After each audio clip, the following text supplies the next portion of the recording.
अस्सलाम वालेकुम नाज़रीन, आप देख रहे हैं एशियन न्यूज़ HD। मैं हूं मलिक खुर्शीद हसन। ख़बर शामिल कर रहे हैं मेलसी से नुमाइंदा एशियन न्यूज़ मार मोहम्मद अहमद मिट्ठू की रिपोर्ट के मुताबिक मारूफ आलम दीन मौलाना तारिक जमील ने ईद उल फितर के पुरमसरत मौका पर अपने खसूसी पैगाम में कहा है कि ईद के मौका पर अपने इर्द गिर्द ज़रूरतमंदों को ज़रूर याद रखें।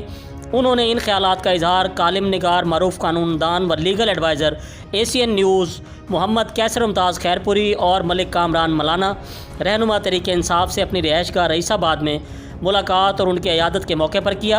मौलाना तारिक जमील ने अपने चाहने वालों से दरख्वास्त की और मौलाना तारिक जमील ने बतलाया कि उनकी सेहत बतरदीद बेहतर हो रही है। ये सब मेरे अहबाब की दुआओं का नतीजा है। मुलाकात के मौके पर मोहम्मद फ़ारूक मलाना भी मौजूद थे। जी, मज़ीद ख़बरों से बाखबर रहने के लिए देखते रहिए एशियन न्यूज़ HD।